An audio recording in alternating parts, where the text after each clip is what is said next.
Aloha kako. My name is Malia Ka'ai Barrett. I am the chairperson of the Bicentennial Committee for Kawaiahao Church, and we are delighted to welcome you today.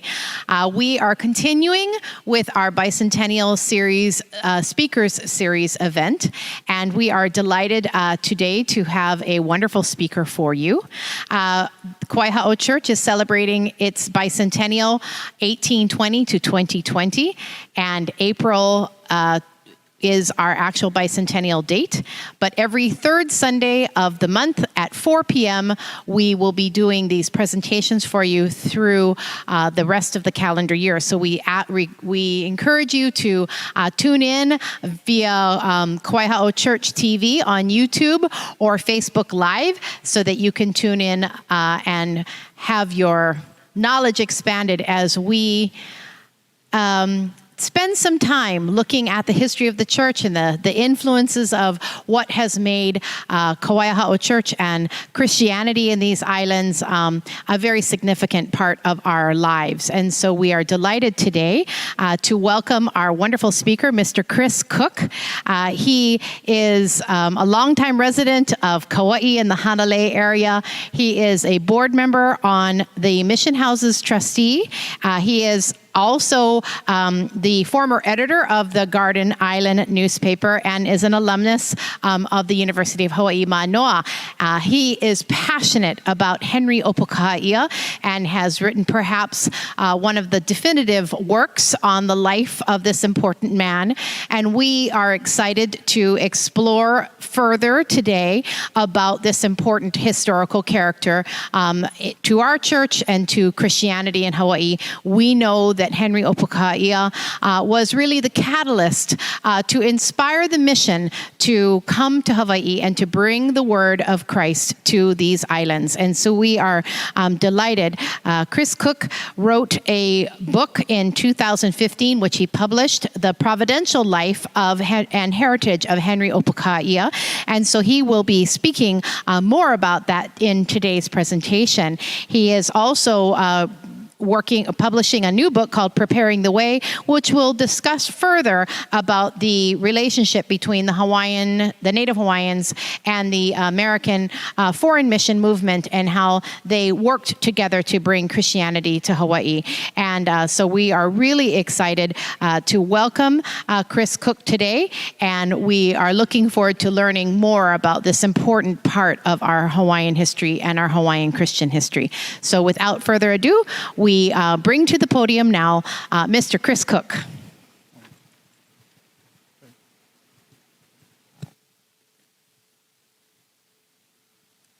Hey, mahalo, Aliyah. Nice introduction. So today we're going to take a new look at the memoirs of Henry Ōpūkaha. Now, this classic book was published in 1818, and it's pretty much the seed for the beginning of Christianity in Hawaii. Okay. You get the next slide there. Okay, this is me back in 1983, and I was on a pilgrimage from my home in the North Shore of Kauai, and I ended up in the graveyard of Cornwall Center Cemetery and discovered the grave of Henry Opukaha'ia.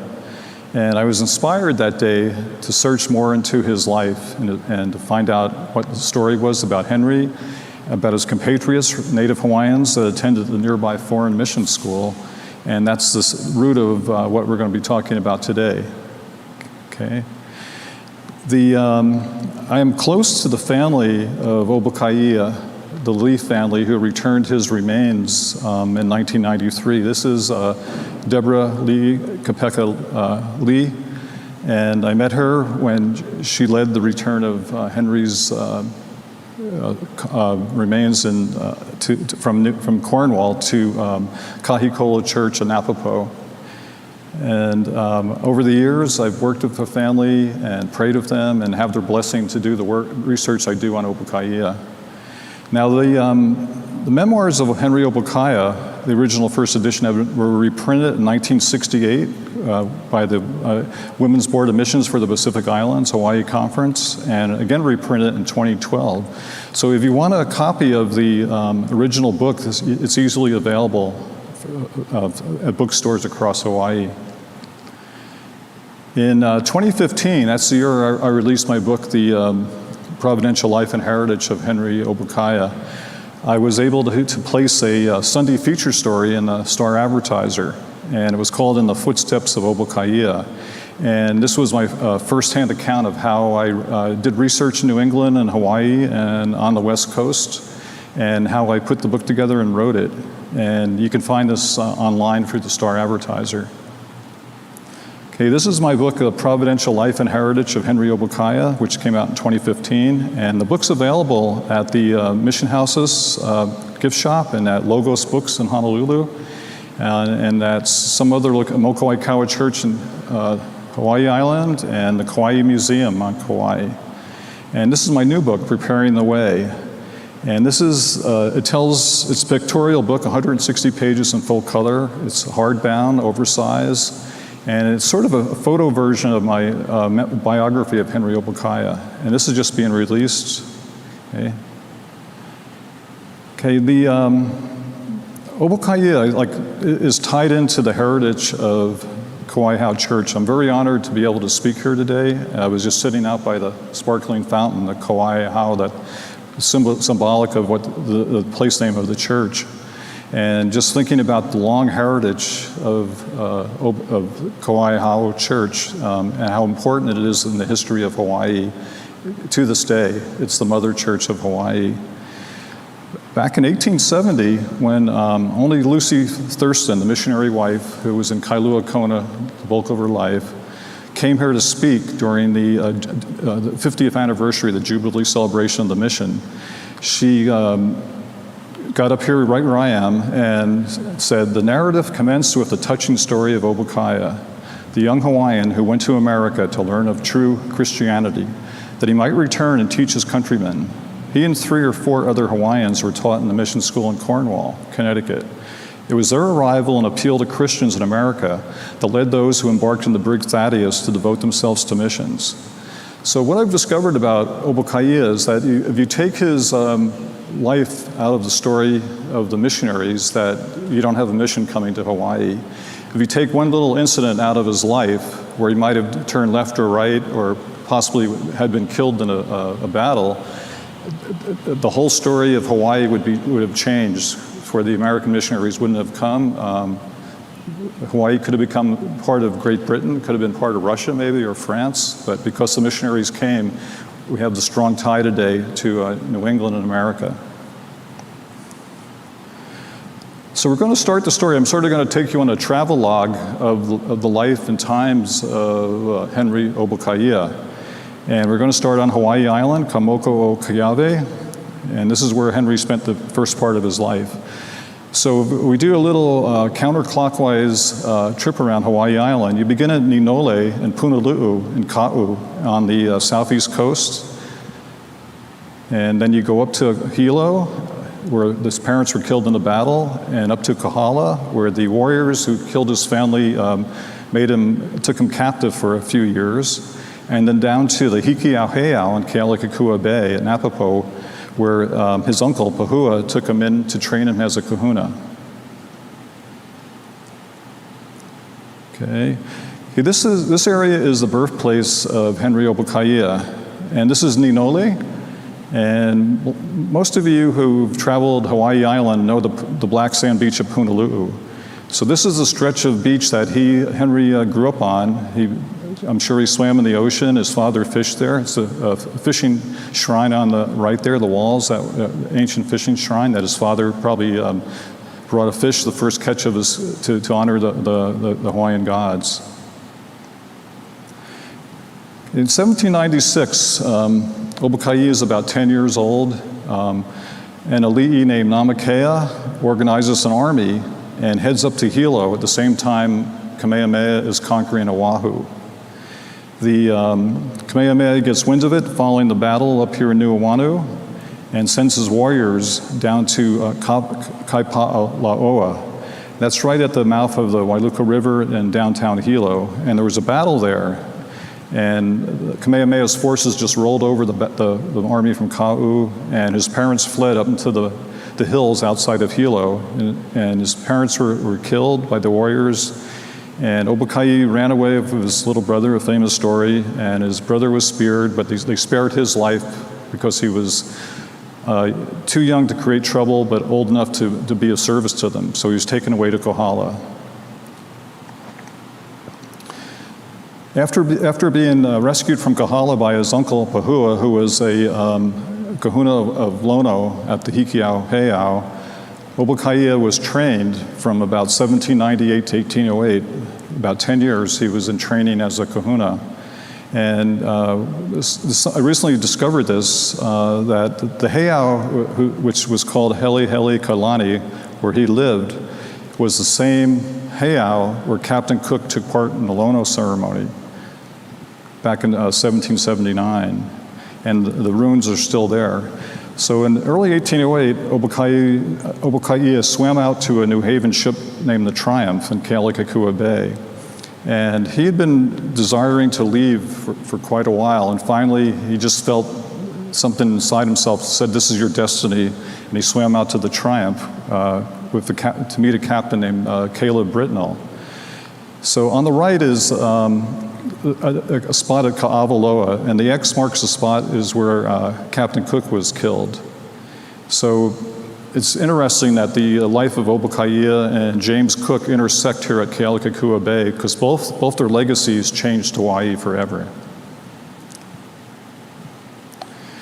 Okay, so in 1808, Ōpūkaha and his younger friend Thomas Hopu took off on the Triumph. Henry has signed on as a sailor, and Hopu as a cabin boy. And they were about 7 or 8 years difference in age.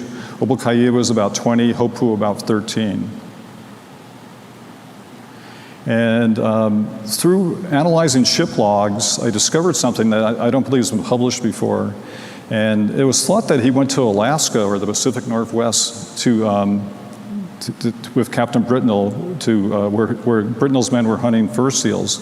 But I discovered instead he actually went to an island off of Baja, Mexico called Guadalupe Island. So this desolate island was the first place outside of Hawaii that Ōpūkaha landed at. Okay, aboard ship, the profile of this young Yale student named Russell Hubbard befriended Ōpūkaha and began his training in English, and also began witnessing to him as a Christian.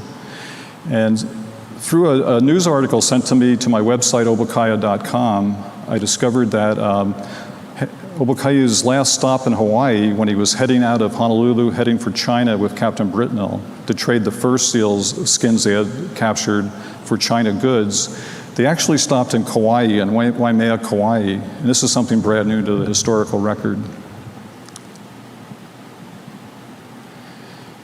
This is a painting of Whampoa Island. So Thomas Hopu and Ōpūkaha would have spent 3 or 4 months on the Triumph, anchored here off Whampoa, while Captain Britnell was trading his furs for China goods. Now, what's really interesting is that this actual painting, which is in a collection of Peter Britnell Cooper, a descendant of Britnell's family from New Haven, was aboard the Triumph when it sailed from China back to New York with Ōpūkaha on board. Okay, so in 1809, towards the end of summer, Ōpūkaha landed in New Haven, and here his life really changed. He could have returned to Hawaii on the next ship out, but instead he stayed, and this is why. So Ōpūkaha was living with Captain Britnell and his wife right in the center of New Haven, just a few streets away from Yale. And he became very frustrated. He was a very intelligent young man, and he realized that the Yale students passing by carrying books knew the secret to reading these books to gather knowledge. And a man named Edwin Dwight came up to him while he was weeping on the steps of Yale. And Edwin Dwight invited him up to his dorm room at Connecticut Hall at Yale and began tutoring Ōpūkaha. And what I've discovered, which is something new, this is a portrait of Edwin Dwight, and the image came from the Norman Rockwell Museum in Stockbridge, Massachusetts. I discovered that Edwin grew up among the Mohican Indians in Stockbridge, which is in the Berkshires and the far west of Massachusetts, which was a wilderness area in those days. So Edwin was, had from childhood, had a familiarity with indigenous peoples. And this really, he was probably the best student at Yale to approach Ōpūkahaia. Now, another man named Samuel Mills showed up on the scene. And another little known fact about Edwin Dwight was that he was part of the Samuel Mills prayer group at Williams College. And 1806, there was a famous haystack meeting on the lee side of a haystack, and in prayer, these students at Williams launched the foreign mission movement in America. Edwin wasn't there that day, but he was part of this group. So that was a big tie to the roots of foreign missions, which led in about 10 years to the mission to Hawaii.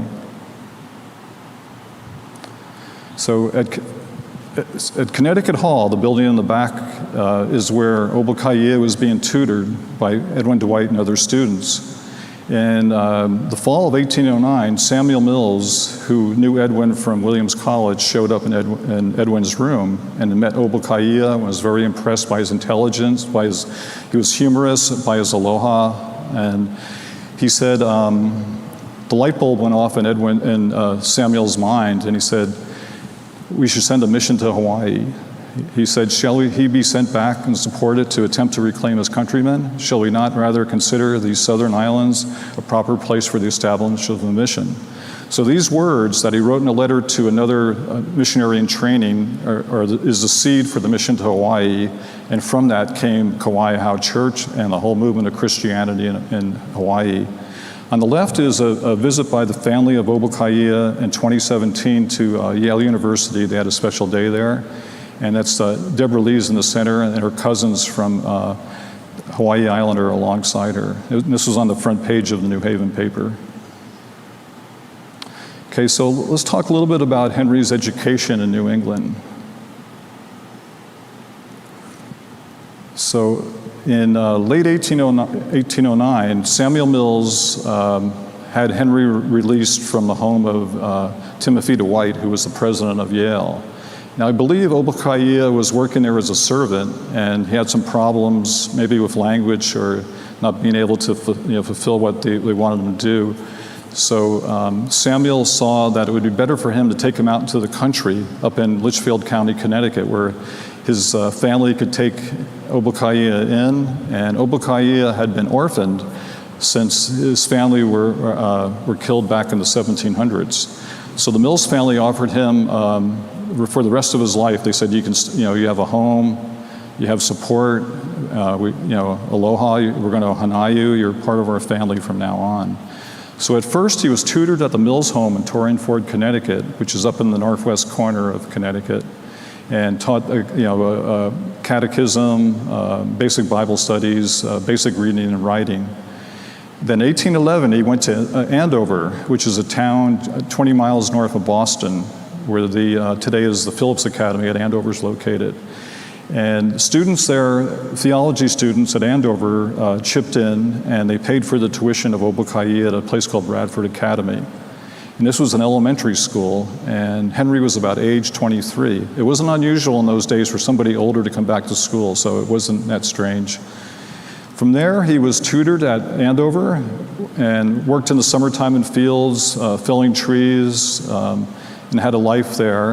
And 1813, he came back to Torringford, which would be all the ways across Massachusetts up to the northwest corner of Connecticut, and was sent to a place called the Morris Academy. And that would be about maybe a middle school education he required there. After that, he came back to Torringford and was sent to live with various pastors. And he was taught one-on-one. He advanced to about high school level education then, but he was also being trained in biblical language. This is where he began to learn some Hebrew. 1816, a school called the Heathen School, it's not sort of a disparaging name, but that was a common word in those days for non-Christians. Was started in a parsonage adjacent to the Morris Academy, about 10 miles south of the town of Litchfield. And to here was Thomas Hopu, who had been at sea in the West Indies, came back, joined him. William Kanui from Kauai, and another native Hawaiian student made up the four students that attended school here. Okay, this is a published report about his education as of 1816. And he had been studying English grammar, learned arithmetic, learned how to figure interests, was studying Euclid's Elements of Geometry. And what's really interesting, it says, by his own exertions, without any regular instructor, he has acquired considerable knowledge of the Hebrew language. Okay, and he had read several chapters. He read Genesis and translated portions of Genesis into the Hawaiian language. And this is the very beginning of the creation of the Hawaiian Bible. And he really felt that. Ōpūkahaia later wrote that the Hebrew language very much reminded him of the feel and the spirit of the Hawaiian language, much more so than English does. Now, Ōpūkahaia at first didn't understand Christianity, and he sort of, I'd say he played along for a while because that was, his support was coming from Christians who just happened to be involved at the very heart of foreign missions in America. So his Christian pilgrimage began in 1809. He was attending church services in New Haven. And then 1810, he was taught the Westminster Catechism by the Mills family. He began to pray at Andover in 1811 and did some Bible study. 1814, he was baptized at the Torringford Church by Samuel Mills' father, Reverend Samuel Mills. And from 1814 to 1816, he became an avid Christian, evangelizing, speaking to the public, walking down highways, talking to people, and he kept a little New Testament in the pocket of his jacket and would pull that out. And he would challenge Christians in New Haven why they weren't committed as Christians. He also challenged Edwin Dwight at this period to come to Hawaii as a missionary. But his Christian conversion happened in this beautiful rural town named Hollis, New Hampshire. And this is just north of the Massachusetts border. We went on a tour there last October during the bicentennial of the departure of the Pioneer Mission Company to Hawaii from Boston. And I led a tour through Hollis. And at this home of the Reverend Eli Smith, a beautiful home that's still there, Ōpūkahaia was on his deathbed. And the pastor there and one of the deacons and their families nursed him back to health. And during this close call with death, he called out to God and came close to Christ and became a committed Christian after this and out of Hollis. From 1816 to 18, Ōpūkahaia went up to Litchfield County, Connecticut. And this is up in the northwest corner.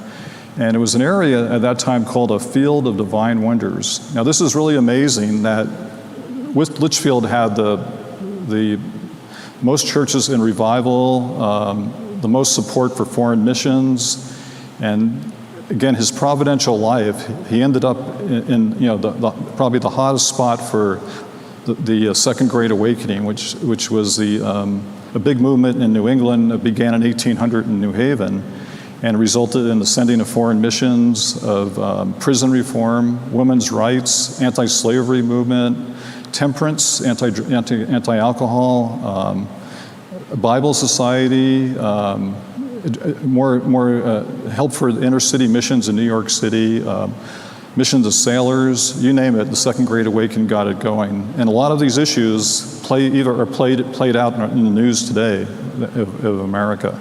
So this is, you can see the red hashtag line there. That's where Litchfield County is located.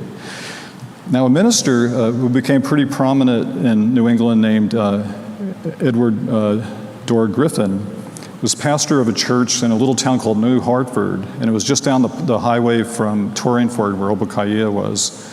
And he said that he could look out and imagine the churches of Litchfield and surrounding counties and see a field of divine wonders. There was over 60 churches that were having revivals. In other words, dozens and dozens and dozens of new members were joining the churches. There was an avid interest in foreign missions. People were donating per capita more than anywhere else in New England out of Litchfield. And it was really if you want to see a snapshot of what the excitement in America of the Second Great Awakening, this was the place. Now also there was missionary magazines, monthlies, one called the Missionary Herald, And these were among the most popular magazines in New England at the time. So Americans had gone out on foreign missions to Burma, to Ceylon, and the American readers followed the stories of these young Americans that laid down their life to go on a mission. They avidly followed them, and they became sort of celebrities. The accounts also appeared in secular newspapers.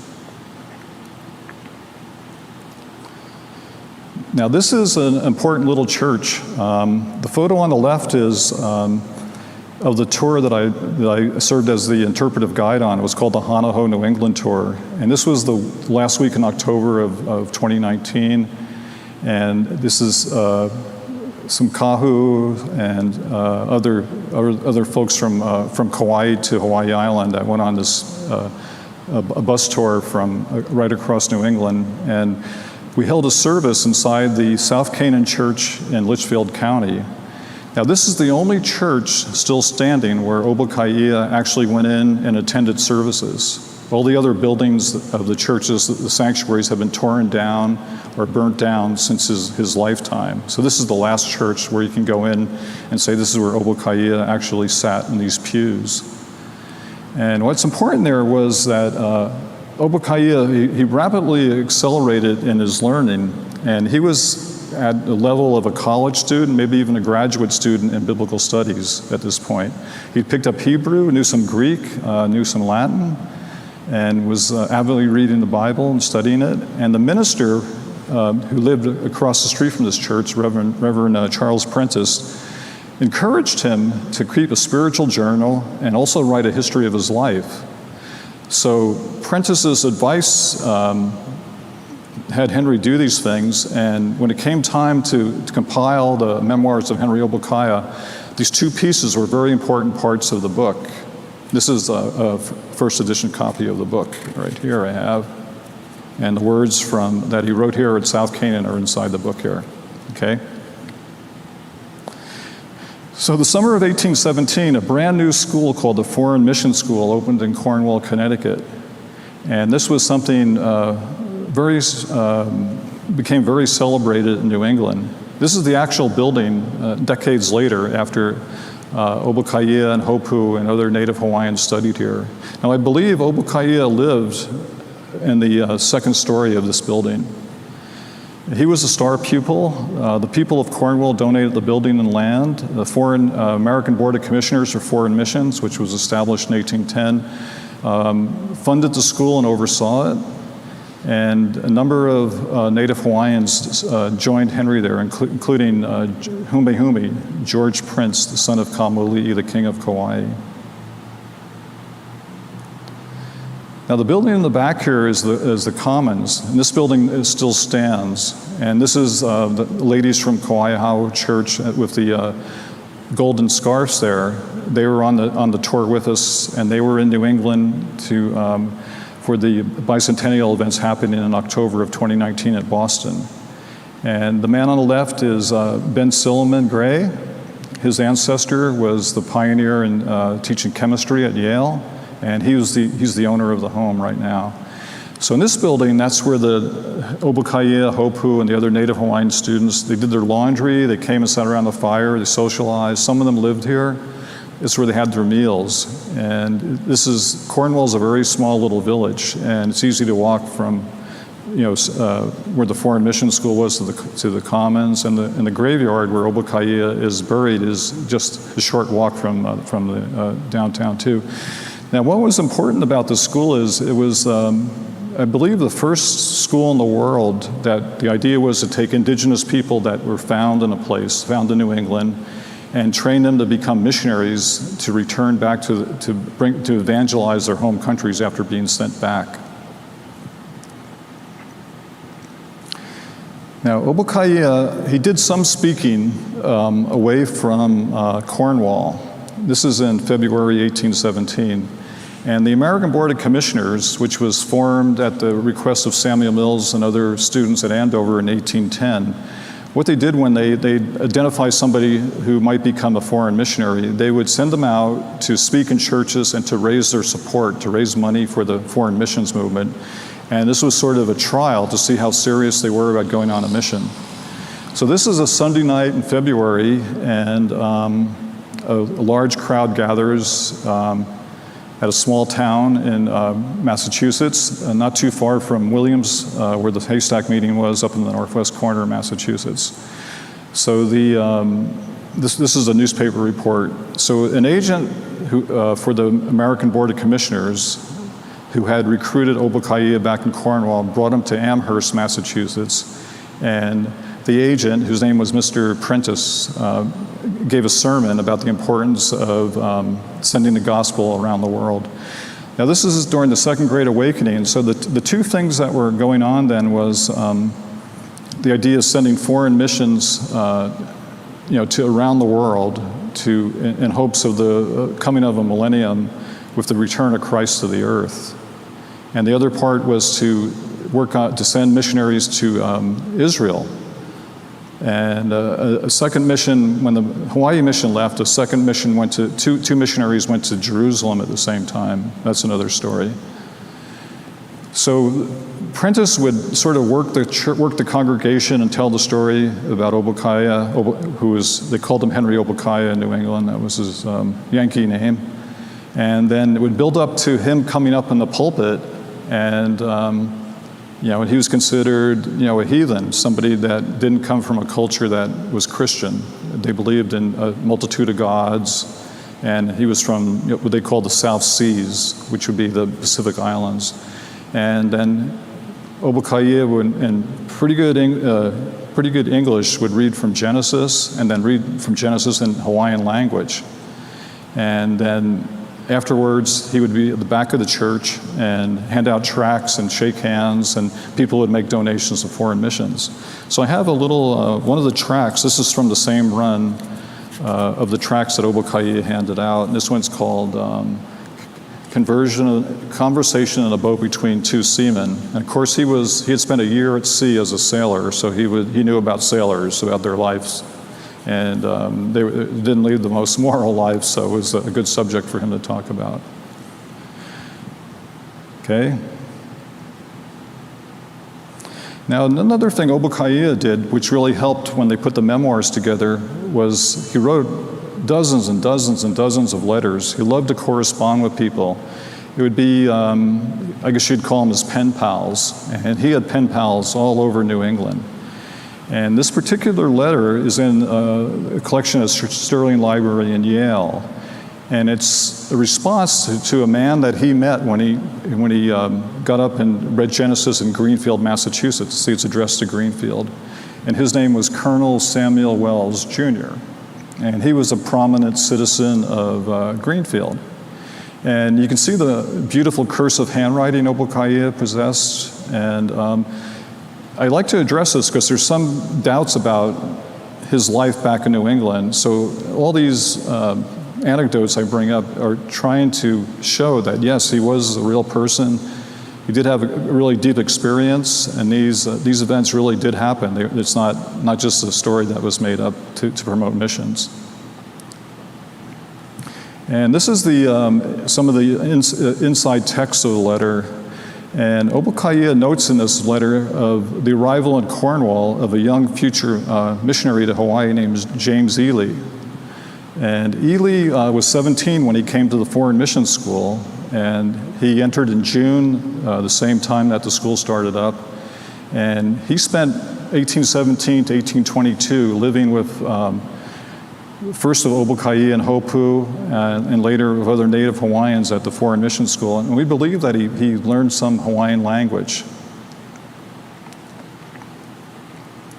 Now, another interesting thing that I've been back to New England maybe a half dozen times doing pretty intensive research. As I said in my article I wrote in the Star Advertiser, I followed in the footsteps of Ōpūkahaia.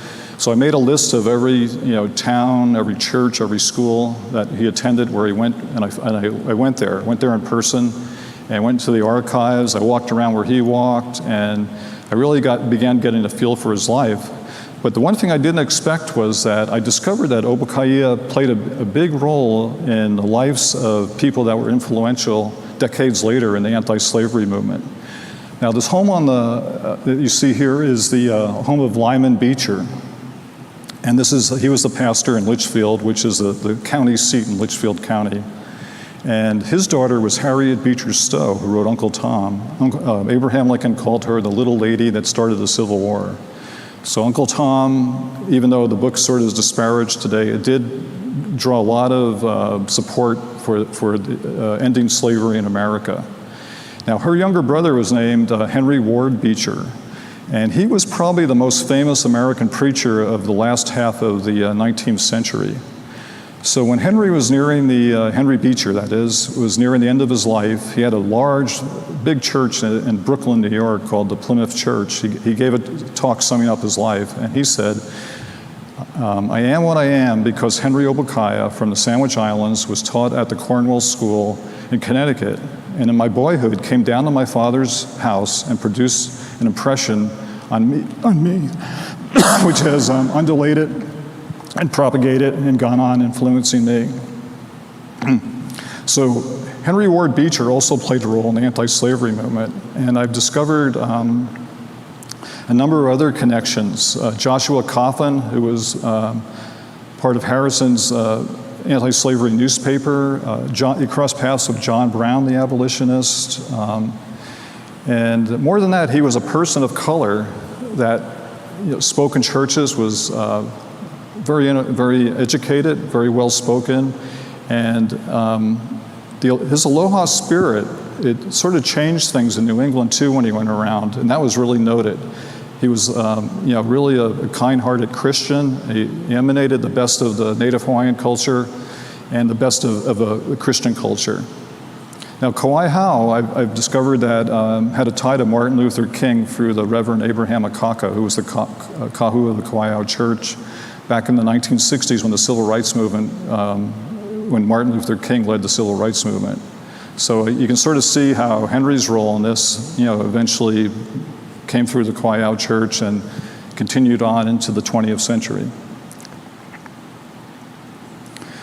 So unfortunately, on mid-February 1818, after about a month of being ill, Opukaha'ia died of what's called typhus fever. And that comes from a disease brought through rats, the fleas come off of rats and they get onto horses and dogs and come onto humans. And there was no antibiotics in those days, so he contracted that and struggled and died in Cornwall. Now there's quite a record of his death because many people, Samuel Mill's father, Hopu, and many other figures from Cornwall, the Foreign Mission School, were at his deathbed. And so he was, this is about a half mile from where the school was. And when you go to the Cornwall Cemetery, it's the only grave that's raised like this. It's like the people really loved him in Cornwall and really went out of their way to make to create a memorable gravesite for him. Now again, as I said, Deborah Lee and her family were able in 1993 to disinter the remains of Opukaha'ia, and they were returned to Hawaii, back to Kahikolo Church at Kealakekua Bay, where he left to come to New England from. And over the years, this has been a pilgrimage site. Groups from Kawaiahao Church have come here, and churches, the Kalawina churches across Hawaii, the Native Hawaiian churches have come here. So this is how the book, the Memoirs of Ōpūkahaia, came about. And we can look at this. This is the first edition here. I'll show you. And it was published in New Haven, and this was sold as a fundraiser for the Foreign Mission School. So the obituary for Ōpūkahaia, he died in the mid-February, and things sort of moved slow from the country then. It finally appeared in March in the major newspaper in Connecticut, the Hartford Courant, and I found a copy of that at the American Antiquarian Society. And in his obituary, at the end of it, Edwin Dwight left a note. Edwin had become the principal of the Foreign Mission School, so he came back into the life of Ōpūkahaia at Cornwall. And he asked people that had any interesting letters Ōpūkaha had written or any facts in his life they wanted to talk about to contact him at the Foreign Mission School in Cornwall. So then Edwin went into Ōpūkaha's room and gathered his papers, his spiritual journal, his personal history, his letters, notes he had. And then by August of 1818, and again, Ōpūkaha died in February of 1818, he had put together the book, this little book, The Memoirs of Henry Ōpūkaha, and was ready for press. He put a notice out to the churches. He was selling the books at subscription for 75 cents a copy. So this book was originally 75 cents a copy, and had sold some of the books in advance so we'd have enough money to pay for the first printing. And the book came out right around Thanksgiving, early December 1818, and this is an ad for the book out of Boston. And so it was The Memoirs of Henry Ōpūkaha, a native of Hawaii. That's an old Yankee spelling of Hawaii, and a member of the Foreign Mission School, about his death, and it included the funeral sermon and a piece about the Foreign Mission School. And again, it included a portrait of Opukaha'ia. It said a likeness of Mr. Ōpūkaha. So they were selling them in Boston for 50 cents. So I guess there was different prices. Now I've investigated who the artist was, and it was said that it was Samuel F.B. Morse, the inventor of the telegraph, who was a portrait artist in those days. But I contacted the leading expert in the art of Samuel F.B. Morse, and he really didn't know for sure if it was his drawing or not. I don't believe he actually did it. So this could be an imaginative drawing. Maybe it isn't Ōpūkaha, because it was cut into a metal plate after his death. So it's a big question if this is really Ōpūkaha or not. So the book went on, it was released in New Haven, and first couple of printings of 2000 sold out, became a bestseller, was reprinted several other places in New Jersey, again in Boston, and later it was taken up by the American Tract Society. And over time, about 50,000 copies were sold, and newspapers also took sections of the book, and his story was in secular newspapers, and he sort of became an American folk hero. The famous author Samuel Clemens, Mark Twain, read of Ōpūkaha and read the Memoirs of Ōpūkaha in a Sunday school class. Later on, when he came to Hawaii, one of the things at the top of his list was to visit the Hikiau Heiau, where Ōpūkaha had served. Twain went there, wrote about it, and sort of put him into more, again, he had another rise in popular fiction, popular notice in America. So, but what the book really did, though, was it inspired as we heard Lucy Thurston say earlier. Oh, you can move forward. It's okay. Lucy Thurston, at the beginning of the slideshow in 1870, right here, explained to the congregation gathered to hear from a pioneer missionary what the motive was for the missionaries to come here to Hawaii. And the driving force, their gut feeling why they came was they were inspired by the story of Henry Ōpūkaha, a native of Hawaii. At the wedding of Hiram and Sybil Bingham, Hiram designed the Kawaiahao church, didn't build it, he left Hawaii before it was built. At their wedding, which was, they were married in the middle of a Sunday service at the Brick Church in Hartford, Thomas Gallaudet, who was the pioneer of deaf education in America, he said, from thousands of hearts will intercessions for you ascend daily to the throne of grace, speaking to the Binghams who are heading out to Hawaii.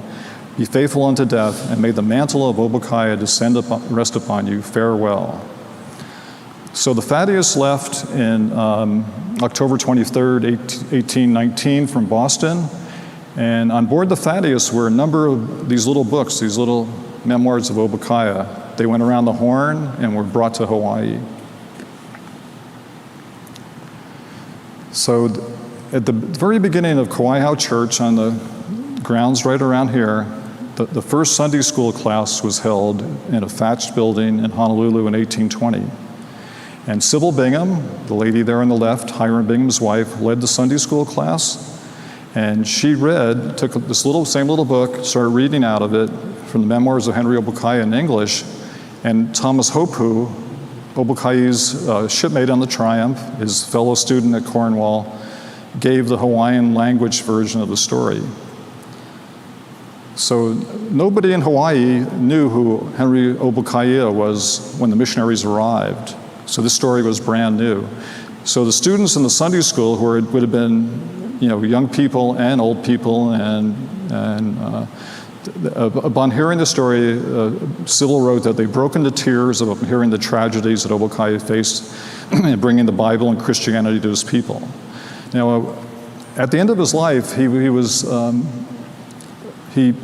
just pled with the fellow native Hawaiian students to carry on for him and bring the gospel here to Hawaii. Opukaha'ia requested the missionaries to come here. The missionaries didn't come on their own volition. The native Hawaiian, Henry Ōpūkaha, invited the missionaries to come to Hawaii, and they followed through. So no one in Honolulu had heard of the life of Ōpūkaha prior to Sybil opening her little leather-bound copy of the Memoirs. So 1824, the second missionary company had left New Haven in 1822 as reinforcements to Hiram Bingham and the other missionaries that came here in 1820. And one of the teachers aboard the second company from New Haven was James Ely, the 17-year-old who Ōpūkaha wrote about in his letter to Greenfield, Massachusetts. And Ely was stationed at Ka'awaloa. Now that's the village where Captain Cook was killed in 1779. It's on Kealikakua Bay, and it's about a mile or so across the bay from Hikiau, where Ōpūkaha lived.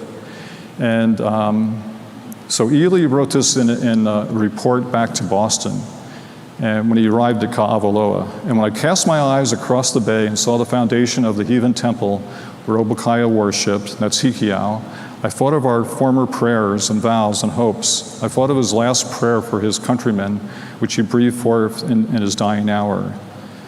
So Ely was a student at the Foreign Mission School. It was likely he was there at the deathbed of Ōpūkaha, and this confirms that till the very end, Ōpūkaha was encouraging the missionaries and his native Hawaiian scholars that he had studied with to bring the gospel to Hawaii. That was one of his last hopes for that to happen. So as the memoirs grew in popularity, it inspired many missionaries not just to come to Hawaii.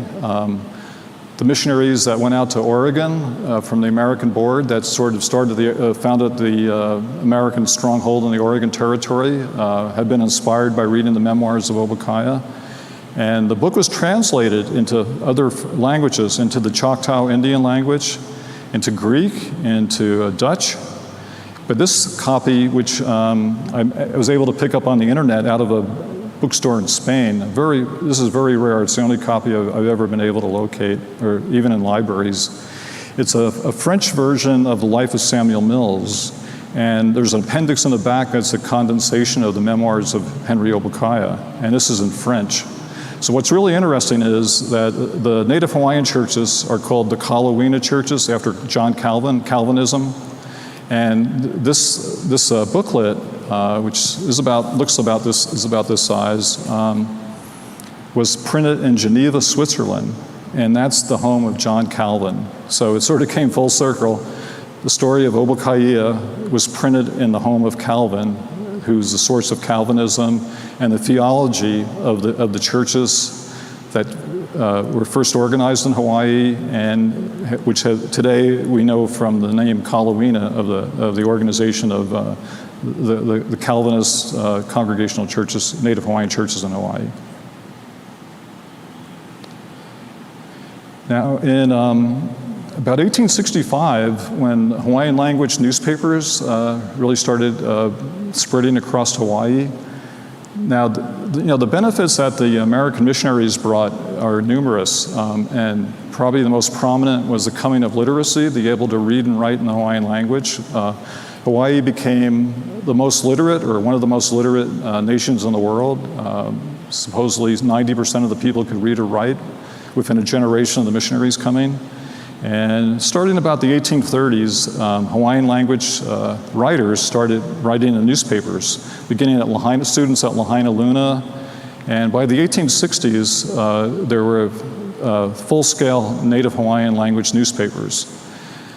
So the kahu of the Kahikola Church, which is right above the Hikiau Heiau in Kealakekua Bay, decided to write a Hawaiian language version of the Memoirs. So he took the Memoirs and translated it in the Native Hawaiian language. But he was pretty wise because he put it in a Native Hawaiian, he serialized it in a Native Hawaiian newspaper and then asked readers to comment on his translation of the Memoirs if there was any new information they could add or any corrections. So Ōpūkaha'ia's family, some who had been alive when he was being trained as a kahuna at Hikiau, gave the kahu a new birth date. It was 1787 instead of an earlier date of 1792, and more information about his mother and father and about the battle and so forth. And so the text for this in the Native Hawaiian language was sent back to New York. The American Tract Society published it, and the book was released in Hawaii in 1876. This is a copy of it in the Native Hawaiian language, and this is a portrait of Henry Ōpūkahaia. And again, this is an idealized portrait of him. Now, during World War II, interesting Hawaiian scholar named Charles Ken, who was an expert in Lua, the Hawaiian martial arts. In the 1920s, he started working on a biography of Henry Ōpūkahaia, had the same inspiration I did. And in the 1940s, in the magazine Paradise of Pacific, he translated back the Native Hawaiian version of the Memoirs into English. And this was serialized in the late 1944, 45, towards the tail end of the World War II. So you can go into the Paradise of the Pacific in the archives and read what the words and what he wrote about him in the Native Hawaiian language, which is a little bit different than this translation. So just to sum up, this little book, it's amazing because the history of Hawaii sort of balances on top of this little book. This church was formed because of the impact of this little book. Kawaiahao was formed because of the impact of this little book. The American missionaries came to Hawaii because of this little book. The way of life we have today, all the pillars of society in Hawaii, education, law, medicine, music, especially music. The Ōpūkahaia loved to hear the hymns in New England, and later on when the missionaries came, the hymns were written in the Hawaiian language. So very, very critical book, and it's often overlooked, and I hope that in my writing that I've told the true story of Henry Ōpūkahaia, and I hope it's an inspiration for the youth of Hawaii. Well, thank you very much. I hope some of the items I brought up today, the new things, interest you, and aloha and aloha keakua.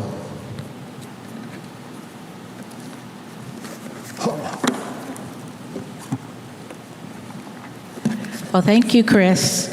And again, this is the portion where I think if you were in the audience, you'd be clapping. Thanks, But our virtual audience, so thank you, everyone. At this time, we are going to switch over to our virtual format. If you have any questions that you'd like to ask of Chris, you have to do it in the chat room. And then from the chat, we'll be asking that to Chris virtually. And just in the unlikely event that there is a glitch, we want to apologize in advance. But once again, we'd like to thank you for attending today. This will be rebroadcast next week, Sunday at 12 noon. And you can just, again, check our Kawaiahao website.